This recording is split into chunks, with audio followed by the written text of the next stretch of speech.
because currently nobody is here.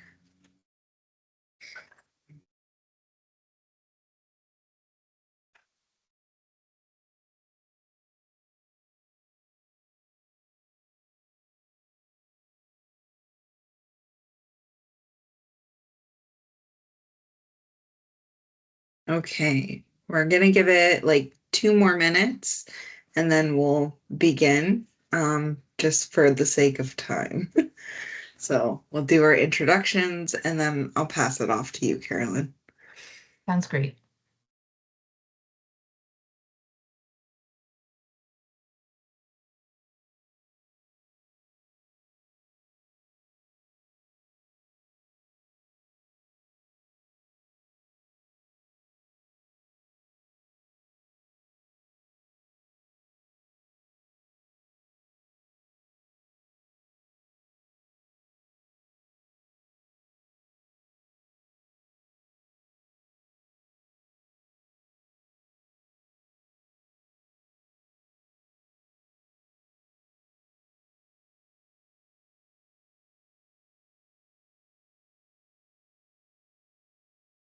Okay.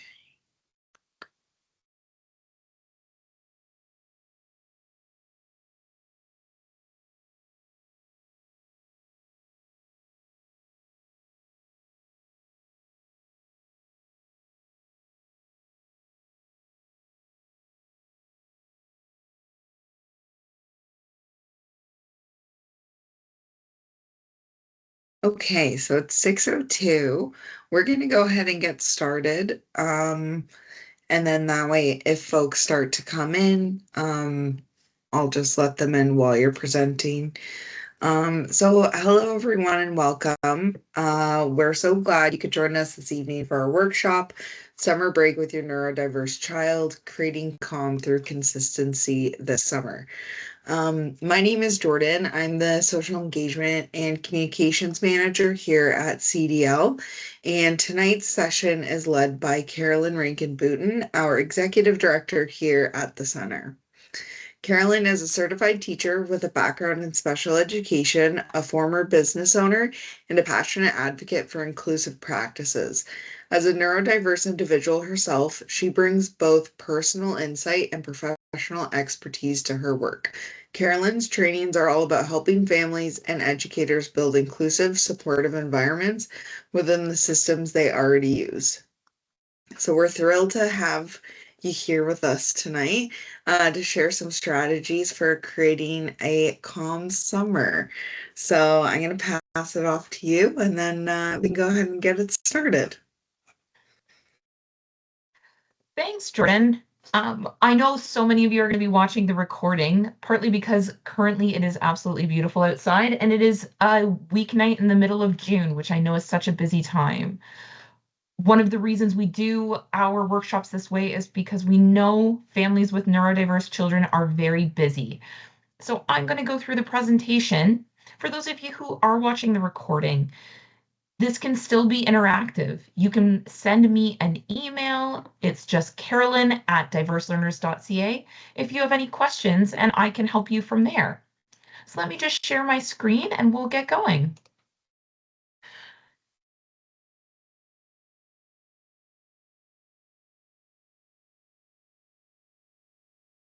Excellent. So if you're not familiar with CDL, I'm going to go over this very briefly. Our mission is to support and empower neurodiverse learners through advocacy, education, and services so that individuals with diverse learning needs are valued, included, and empowered. We began in 1967 and we are still around to help children learn on their own terms in ways that work for them. So today, just a brief agenda of what we're going to go over. We're going to talk about summer struggles. The summer is hard for families with neurodiverse children, and I want to help make it easier.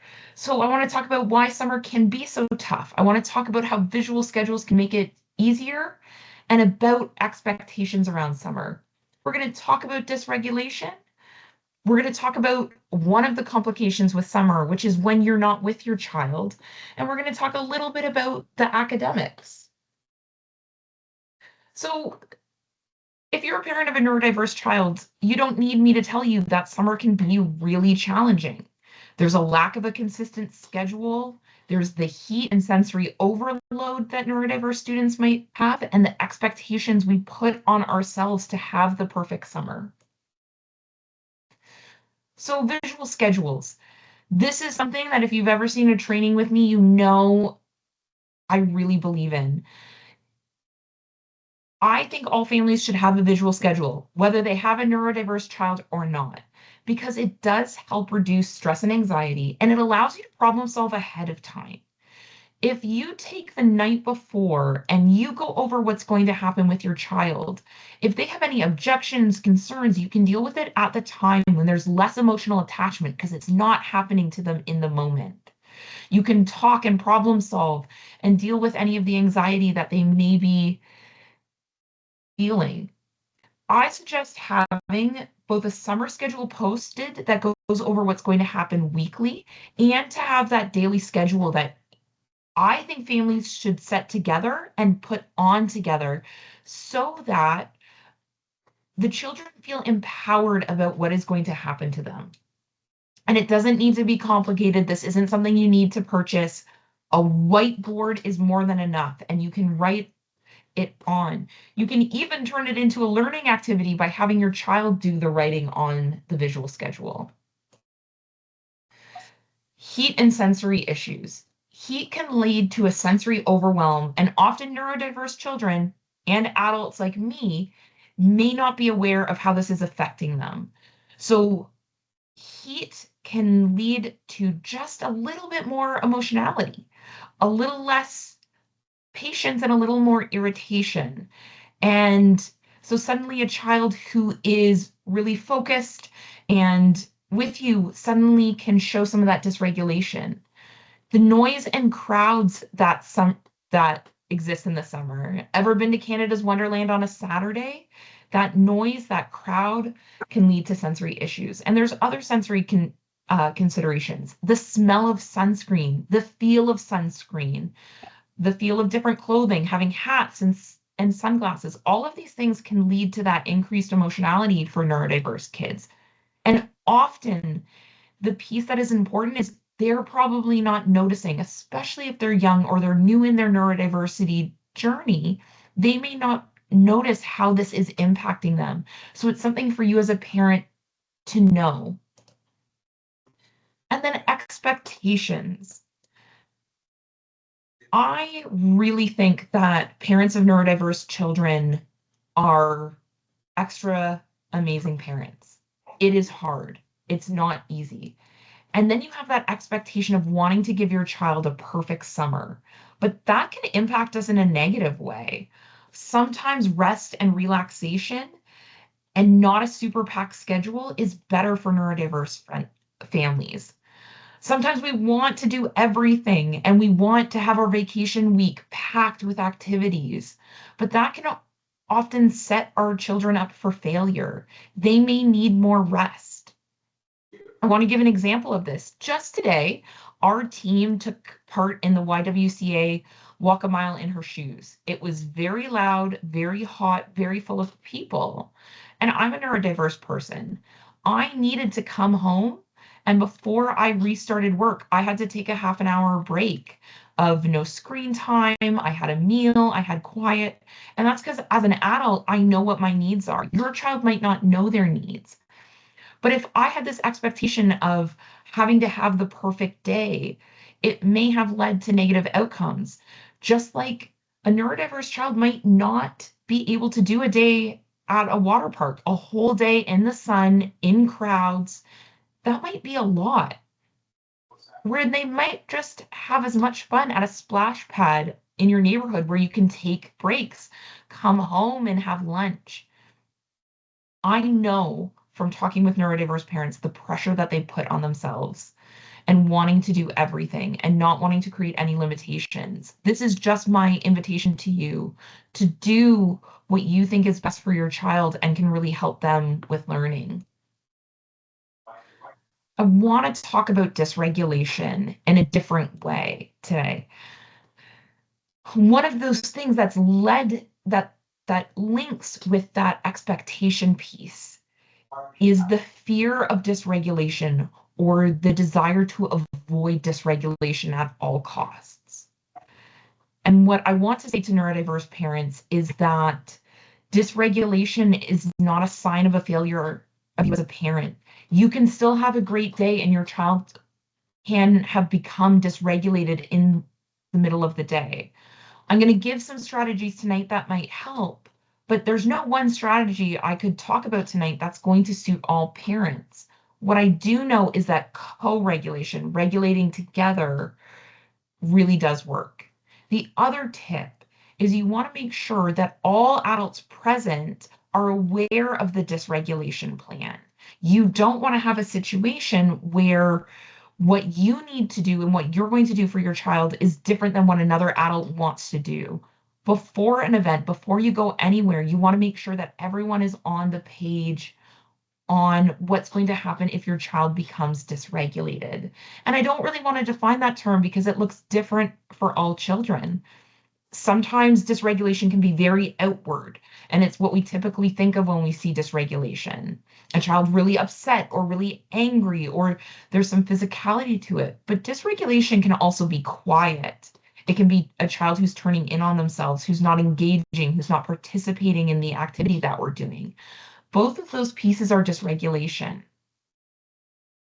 So my first tip is to have a dysregulation plan if you have a neurodiverse child, um, honestly, or any child, ahead of time so that they know it's not a punishment, so that they don't associate being dysregulated with being punished.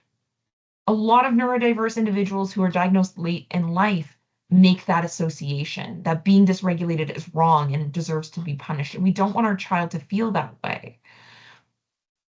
If you have a plan ahead of time, it's not going to feel as much of a punishment. They still might react in the moment, but long term, they'll see that it wasn't a punishment.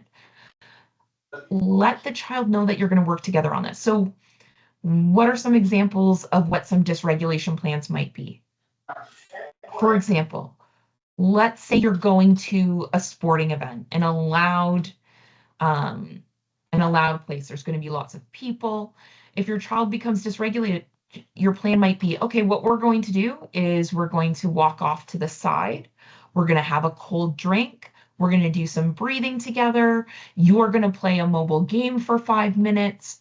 We're going to breathe, and then we're going to come back when you think you're ready. And here's how I will know you are ready. And it's great to have those kind of indicators pre-discussed, so you're not negotiating in the moment. You're not having a child who's saying, I'm good, I'm ready to go back, I'm ready to go back. You want to have the indicators, and it might be your breathing is controlled, you're cooled down, you're able to talk with me, and whatever makes sense for your child so that they know what that plan is. And another important piece is that you want to let your child know that you're going to regulate together. It's not you punishing the child, you're going to work on it together. And that's a critical part of the piece, is letting the child know that you're working with them to help them regulate. So how are you going to do that? You're going to be calm and present. And I say that knowing how difficult it is to be calm and present, especially if the child is being very outwardly dysregulated. But I think a key to that is accepting that it's not failure and making sure that any and all adults that you're with know the plan and know what's going to happen. And I know that's not always possible. You might have family members who don't quite understand. We talk about this in our podcast about, in a family, not everyone might be an ally, but you need to know in your family who is an ally. These things are all really important. You want to do co-breathing, and you want to practice this way ahead of time. The first time you do some co-breathing, you don't want it to be when your child is dysregulated. You want to do this at a time when your child is really regulated. So what co-breathing is, it could be box breathing, which is just very simple.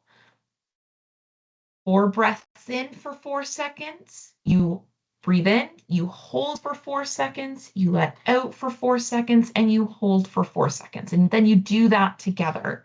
It can be helpful to have your child put their hand right on your lungs so they're feeling you breathe, they're getting that physicality in that. And just that touch can be regulating in itself. In the moment of dysregulation, you want to validate their emotions, even the ones that are really negative or inaccurate. Sometimes, as is very natural, if a neurodiverse child is dysregulated and to you it seems like something very insignificant, right? It could be so and so got an extra turn at the basketball net, or I don't like ice cream, even though they love ice cream, but in the moment, that's just how their dysregulation is coming out. It can be our instinct to want to tell them, no, you like ice cream. Everyone did get the same turns. And we're telling them they're wrong instead of going over what the facts are correct. You want to go over the feelings and validate the feelings. Like, I get that you're really upset that you feel not everyone got the same turn. I hear you when you say that you really hate ice cream and you don't want to have ice cream. It can be frustrating to have to eat something that you don't want to eat. We're just validating their emotions. Because in that moment of dysregulation, having an argument isn't going to help them regulate. This is to help them regulate. But the other piece of that is once everything's settled, you want to re-talk about it with your child. You almost want to do a deep dive on what happened in a way that's age appropriate. Like, I noticed when we were playing basketball, you got really upset. What do you think was going on? What were you feeling in your body? What were you thinking? And so that they can start to learn to regulate themselves because they're identifying what really is upsetting them. The other thing you want to do as the adult is model how you regulate. Sometimes what we do, especially parents of neurodiverse children, is we're not telling them all the things we're experiencing. So sometimes when the child is really calm, what you want to do is talk about your own experience and say, oh, in the grocery store today, I was getting so frustrated. It was so busy and people were pushing me. But then I reminded myself that I only had to be in the grocery store for 30 minutes and I thought of things that I was going to do afterwards and I was really going to enjoy. And I was thinking of all the great food I was going to uh, get to buy. We get to do those um, those things so that children can see what regulation looks like. Because often neurotypical people regulate on the inside and they're not sharing what they're thinking about. But then children don't learn how to regulate because they don't know how we did it. And neurodiverse children sometimes need explicit, which means like really clear, and I'm telling them exactly how I did it, explanations on how to do that regulation piece. So when we're working in dysregulation, we want to focus on co-regulating together in the moment, being present, helping that child calm down by being calm ourselves and practicing breathing. And I want to say that is not like a magic bullet. It's not, if a kid is really dysregulated, pulling them to the side and say, we're going to do some breathing might not work right away. It might take some more time. They may have to be completely upset for 10 minutes before they're even ready to regulate. That's okay. That's not a failure. Sometimes they need that time of dysregulation to get to regulation. But calmness will work over time.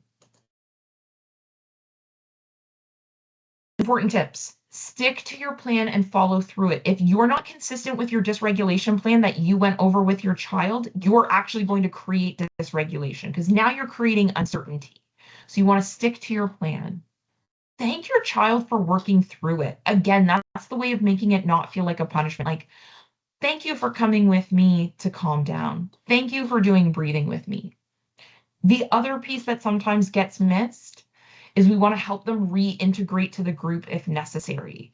So this is helping them re-socialize. So if there's other kids, you're going to want to help them re-enter the group. You may want to take the child that's closest to your child, emotionally closest to your child, and say to them, oh, hey, my child's back. You guys go play. Why don't you play this?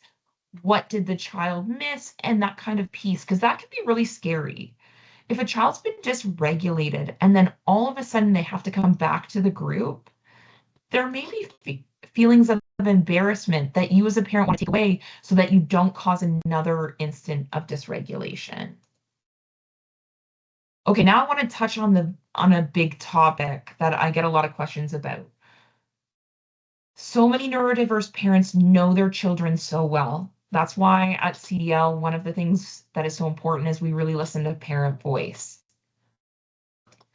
Um, what what can happen though is sometimes our children go to their grandparents' house and sometimes the rules are different, and this can cause anxiety for your child and for you as the parent. So here are some tips to make it easier because I know this happens often in this. Ensure whoever is caring for your child knows what works and what doesn't. Depending on the age of your child, you may want to get your child to do this with you and talk about it and go over some strategies. Talk about what their bedtime looks like. The flip side of that is you want to accept that not everything they will do will be the way that you would do it. Um, the grandparents might have different rules for the grandkids than than you have for your own child. I know as children we were never allowed pop, and my nieces and nephews always get pop from my parents. So that's something that happens. The key part is knowing what is a deal breaker and what's not.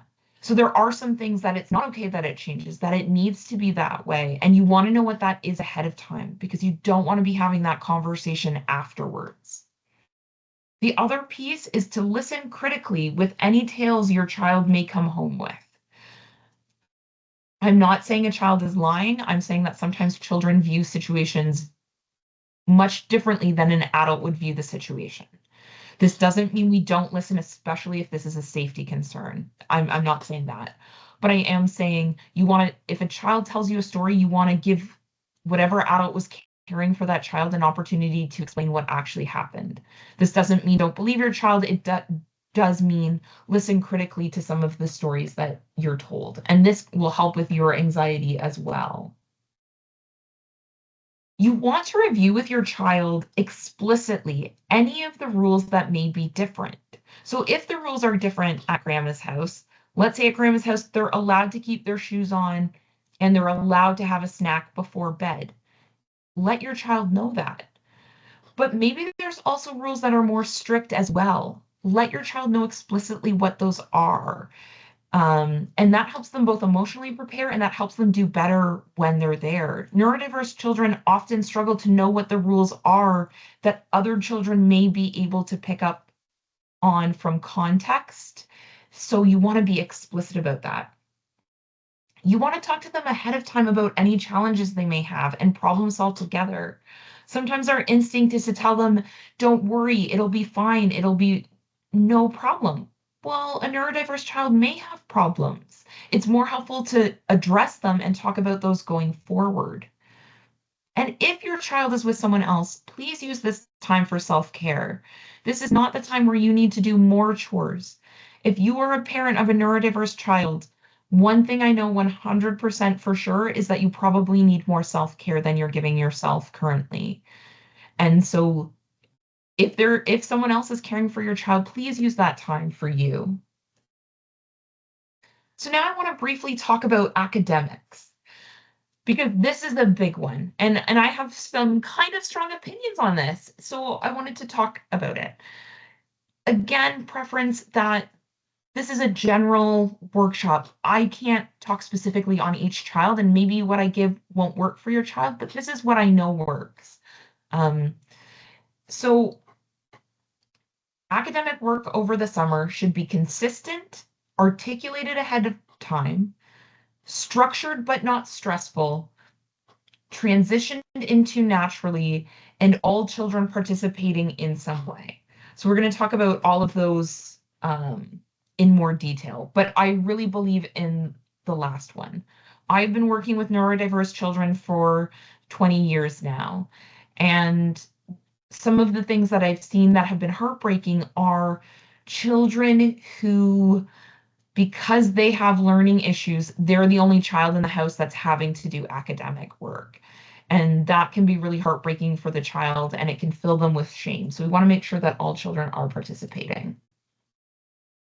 Um, so here are some suggested activities. So when I'm saying consistent, you don't want to do when the child has some downtime, oh, I'm going to fit some learning into it. You want to, ahead of time, know what it's going to be. So a great example, an easy thing to do is get your kid to do a math drill at the same time every day. And it could be a 5-minute math drill on your phone.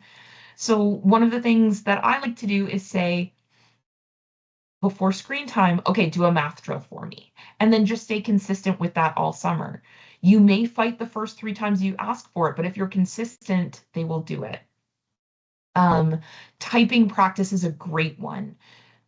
This is something that my parents did for me. So as a neurodiverse person, I have really messy handwriting and I have some fine motor skills. Um, Back before my family even had a personal computer, they bought me this little typing practice machine. And it really helped me throughout my life because even though my handwriting is messy, I could type.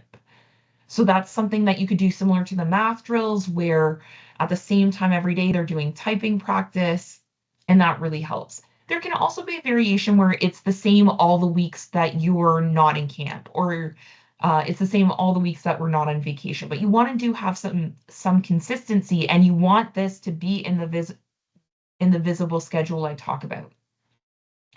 I love a daily journal. But if your child is hesitant towards writing, use the mail system to make it more friendly and fun. Have them actually mail letters to family members and friends and have the family members write mail back. It's really exciting for kids to get a letter in the mail. So you can use that to help them practice their writing. And definitely connect with your local library. We are partners with the Hamilton Public Library, the Halton Hills Public Library, the Oakville Public Library, and the Burlington Public Library. And I will tell you, all of them have such great programs this summer. Connect with the library to help get your child engaged in learning. I want to give you some suggestions on things you can do to promote literacy. Read to your child. This is valuable. Sometimes we think the child has to be the one reading. No, reading to your child helps them build literacy. So if they're hesitant to read to you, read to them. Read with your child where they're doing some of the reading. And most importantly, read in front of your child. One of the suggestions I consistently give is that you should do family reading time where everyone's reading their own book. Make a special drink, have lemonade, and have family time where everyone's reading together. If you want your child to read, they need to see you reading. Obviously, this is so important to me. I put it in twice. Make use of the library. Now, being realistic, your child is going to be watching some TV and movies this summer. Put the captions on the TV so they are seeing the words and hearing the words at the same time. This really helps. Play board games as a family and support them in reading. Wherever you're going, have them read the signs.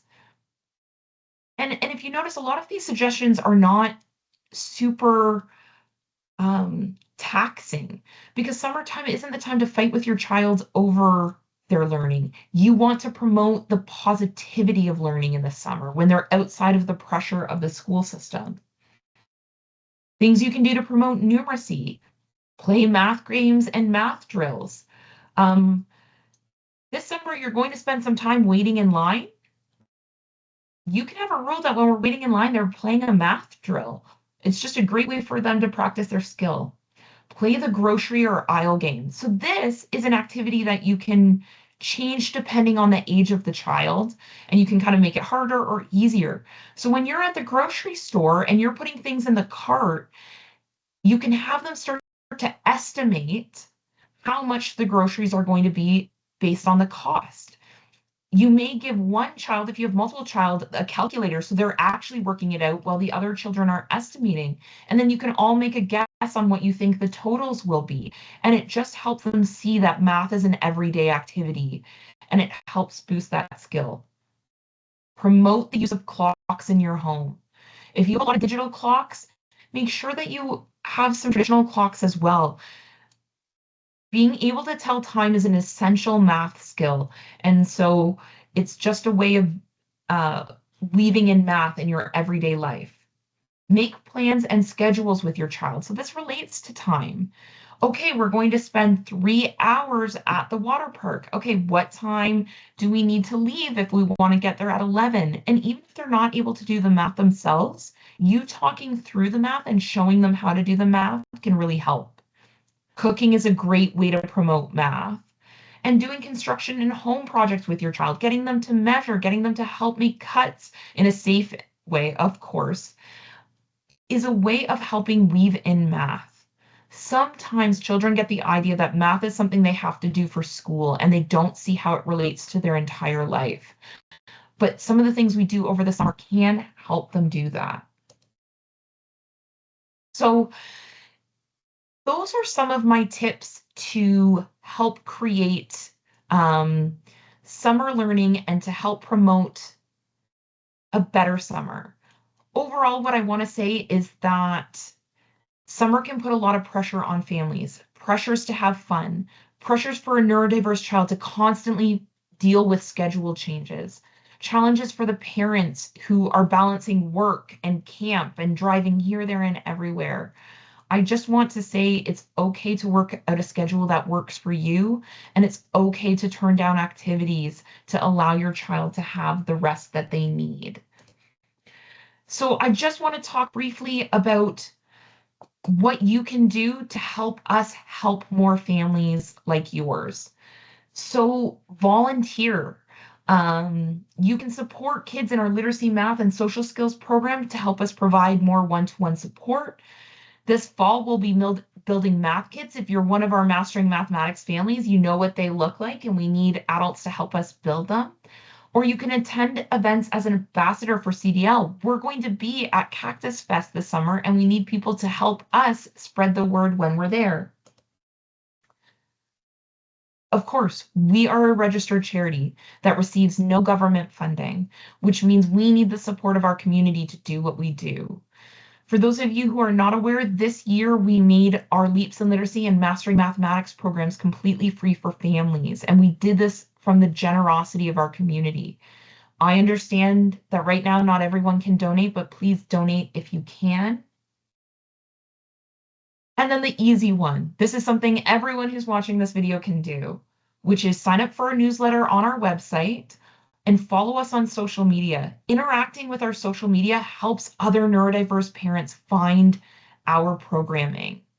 There are still so many neurodiverse parents who could benefit from our program, who could attend workshops like this, but they might not know. And because we're a registered charity, we don't have those giant marketing budgets that other organizations do.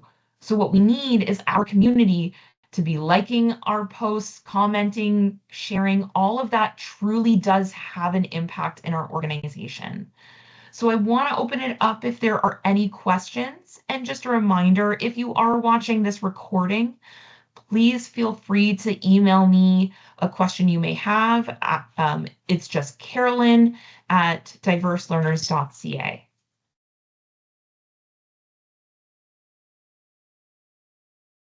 Carolyn, I'll also include your email in my follow-up email just with the recording going out tomorrow. Wonderful. I did want to put in the chat for those who are here a link to register to our July workshop, which will also be in our follow-up email as well. But our July workshop is working through dysregulation.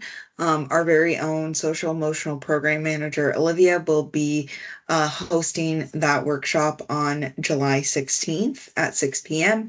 And again, that will be recorded as well. So I will send that link out with my follow-up email going out tomorrow afternoon.